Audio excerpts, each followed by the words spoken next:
In this video, I'm going to show you another part of Photoshop that you will use quite often, and that is the Layers panel.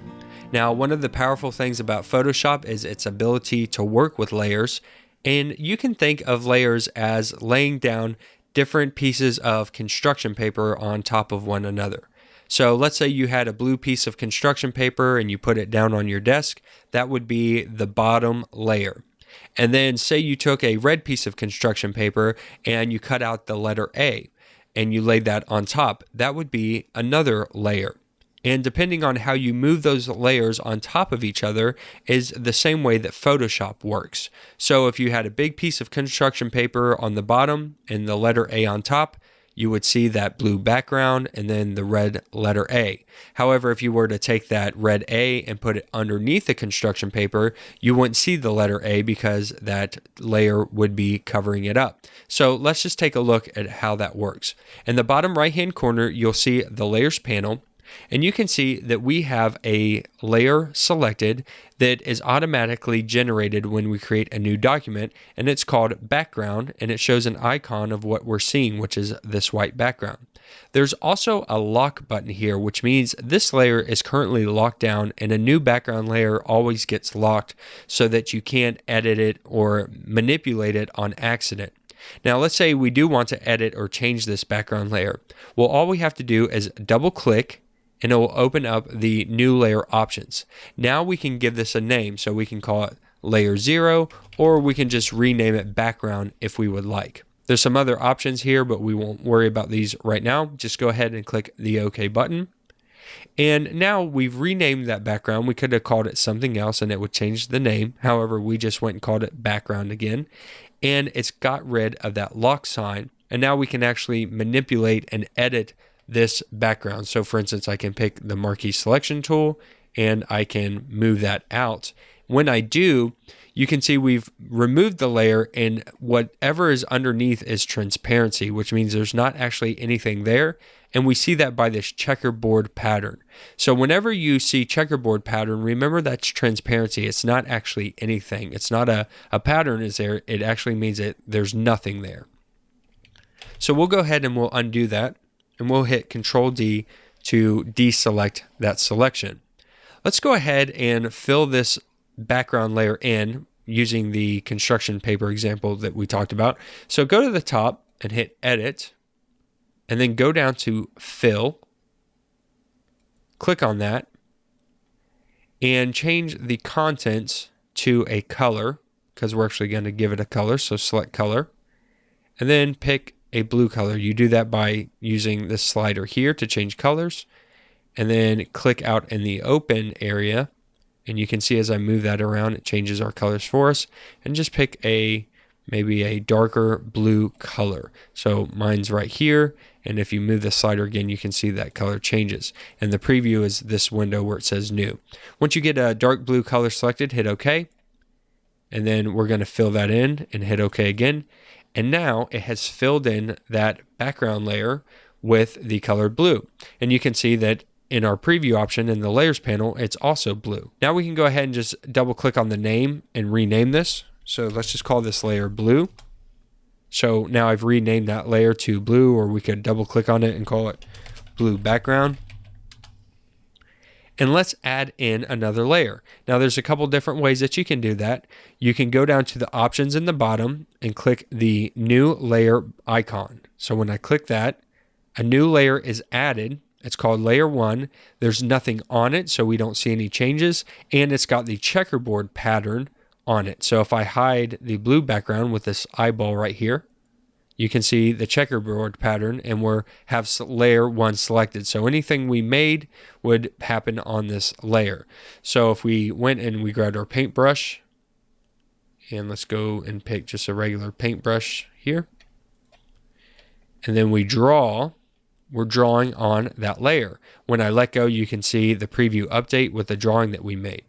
If we click on that eyeball again to bring back in the blue background, you can see that we see the blue background in the back, and then we see the layer 1 with transparency and just that drawing sitting on top. Now we can hide that layer and bring it back again. And with that layer selected, you can keep drawing. So we can add to this as much as we want, and it's on its own layer. We're actually not affecting the blue background, because if we want to hide this layer, we can hide it or we can delete it. However, if we were to show this layer, but we had blue background selected, so I'm going to go ahead and select blue background, and I'm going to start painting. Even though it might look like I'm painting on layer 1, I'm actually painting on the blue background, and that could be a problem later on. It might be something you want, or it could be a problem. So let me hide layer 1, and you can see that we've actually edited the blue background, and you might not want that. You might want to keep the background the same. So let's go ahead and undo those options. Just make sure that you always select the layer you want to edit on. So if I want to paint more black at the bottom, but I don't want to affect the actual background, I need to make sure I have layer 1 selected, and then I can paint down there. And then when I hide it, you can see it goes away because it's part of that layer. Now I can also delete this layer. I can click and drag and move it down into the trash can at the bottom. I'll undo that. Or I can select it and then just hit the trash can button, and it'll ask me, do I want to delete the layer? And I can hit yes. I can undo that. Or with it selected, I can hit the delete button on the keyboard, and it'll automatically delete that out for me too. Another way to create a new layer is some of the tools will actually automatically create layers for you. So for instance, the type tool will create a new type layer. It's a different type of layer that can be edited knowing that it's actually type. So if I select the type tool, and I'm going to go ahead and pick a color at the top. So it's black right now. Let's go ahead and pick a brighter red color so we can see it.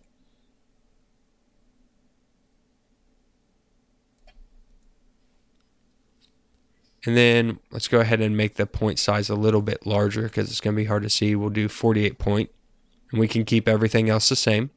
And we're just going to click out in the middle of the document. I'm just going to change it to hello. And now I'm going to go ahead and select my move tool just so we don't see the type options anymore. And you can see it created a new layer called a type layer in our layers panel. It actually named it whatever we typed in. So because we wrote hello, it called it hello. So now this type layer is sitting on top of the background layer. And if I have my move tool, I can actually click and select and move this around. I don't have to use a selection tool because it's its own type layer. I can just click and move. And as you can see, when I move it around, some of these lines start popping up. These are guidelines to help tell you where the center of the document is or to help you line up other things. So let's say we want to go ahead and edit that type. Well, we can do that. We can go back to the type tool. And if we click in the middle of that word there, it gives us our type options back at the top. Let's say we want to make it bigger. Well, we can't just change the size. We have to select it all first. So just like any type of Word document, you can just click and drag and highlight, and then go to the top and punch in a new size. So that was 72. Maybe we need to go higher, but you can see it only goes up to 72. Well, you can type in any number you want. So I can hit 200, and it'll make it 200 point type. And let's say we want to center justify this. So it's left justified right now. Let's go ahead and pick the center. So now we're back in the center of the document. I'll pick the move tool, and then I'll move it and make sure we're centered back up here. So now we can see we have our red hello layer on top of our blue background. In the example I told you earlier, if this was construction paper and I put the blue piece of construction paper over the hello, the red text, then you wouldn't see that. So if I go down to the blue background, you can click and drag these layers around and reorder them, and it'll actually reorder the way that you see them. So if I click on blue background and I hold down and I move it up, you can see I'm actually moving that background now. My hand changes, and I can move it until I see a blue line that's above the hello type. So once I see that, I'm going to drop it, and I've dropped that background on top of the type layer. So now the type layer is being hidden because this is actually covering it up. If I hide the blue background, you can see that the type is still there. I'm just laying a sheet of paper that's completely covering that type up.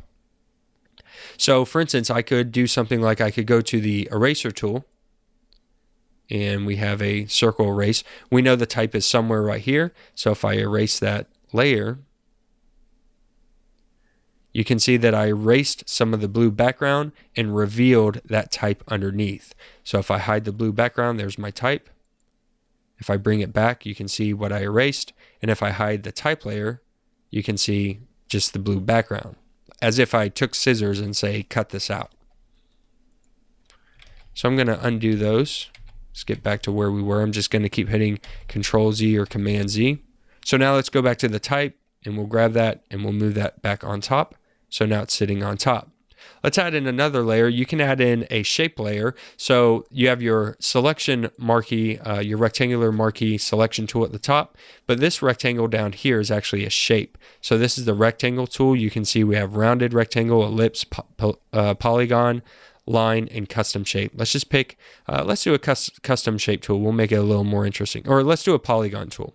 So we'll select polygon. You can see at the options at the top that we have a fill and a stroke and how big the stroke is, and then you can see how many sides. Let's change the sides to, let's just say, an 8-sided polygon, and let's change the fill color. This is going to be the color that it is actually going to be for the polygon. So you can click on that, and then you can click the little color window here to bring up your color picker and select it like we did before, or you can just go ahead and select one of these colors here. So I'm just going to say pick this orange color. So I've selected that and changed my fill to orange. That's what the shape color will be, and it's an 8-sided shape. So if I click out in this document and I drag, you can see it creates a polygon for us. So let me select the move tool so you can see what's going on here. And it created a new polygon layer inside of the layers panel. That polygon layer is sitting on top of the hello layer, and the hello layer or the type layer is sitting on top of the blue background layer. So based on the way that these are ordered is the way that you'll see them ordered on the screen. Because the polygon layer is on top, it's actually over everything else. And then the hello layer or the type layer is underneath the polygon but above the blue background, and that's what we see. And then the blue background is in the back. Let's say we want to have the polygon layer in between the hello and the blue background. So we want the polygon behind the hello and the hello to sit on top. Well, then we just click and drag, and we can reorder that layer. We can also manipulate this layer underneath just like we would do before. So if I select the move tool, I can click and move that. And then now we have our blue background layer, and then we have our polygon layer in the middle, and then we have our type layer, the hello layer, sitting on top. So that's a nice, easy way for you to organize and use layers, and you can delete them out. And they have some options that you can change. You can actually search by different types of layers. So if I click on this T here for type, it'll show me just the type layers, which is that hello layer. So that's really nice. If I click it again, it'll deselect, and now I see everything. So you can select by different types of layers. You have those at the top here. And then we have different blending modes. We have the opacity, so we can actually change how transparent this type layer is. If we want to make it less transparent, we can do that. We have different options. So if we do want to go ahead and lock down this type layer, we can actually do that by clicking this lock icon here. And now what happens is I can't move that layer. It's actually going to drag the layer underneath because I can't select the hello layer. If I undo that and I lock down the polygon layer with that lock, now I can't select either one, and it's going to drag the background layer because it's the only thing left. So we'll go ahead and lock that down. Now I can't accidentally select anything. It won't let me pick and choose anything at all because all of the layers have been locked. So let's go ahead and unlock those. Then we have some other options at the top. We have different ways to add styling and masks and effects and all these different options at the bottom, creating a new layer and deleting layers. So some of these, like this effects, you can do things like glows and shadows and overlays. And then there's some image adjustments that you can do, such as brightness and contrast and changing the hue and saturation and so forth. Then there's a mask button if you want to add in a mask.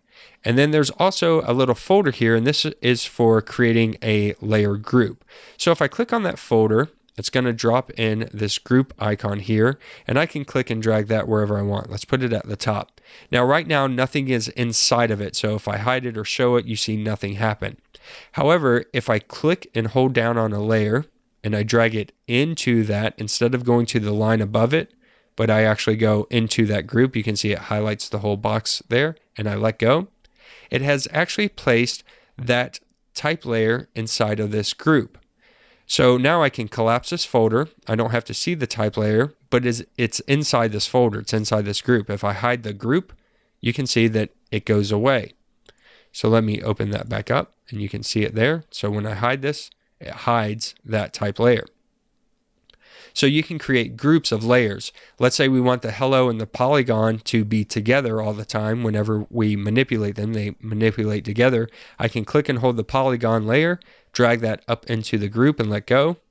And then it has put that in the group also. But it reorganized it. You can see it put it on top of the hello layer, and that's not what we want. So inside of the group, I'm going to click on the type layer. I'm going to hold down, and I'm going to move it above the polygon layer. But as you can see, it's indented because it's in this group. If I collapse a folder, you don't see them, but they're in there. They're inside that group. If I hide the whole folder, both of them go away. So I'm going to show this again, expand it, and I'm going to hide them.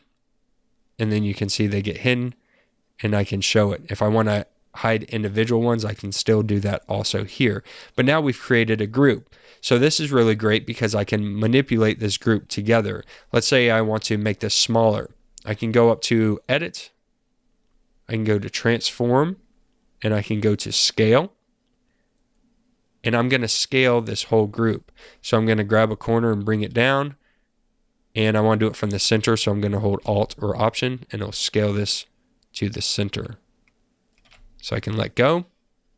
And then to save that, I'll just hit the Enter button on the keyboard, and it saved that out. But what it did was it scaled the group for me and anything in that group. So because both of these were in that group, that folder, I was able to scale them individually. So that is how you can work with layers, manipulate them, move them around. You can show different transparency, you can group them together, and you can do all kinds of different things within layers inside of Photoshop. But hopefully that gives you a good beginner understanding of how they actually work.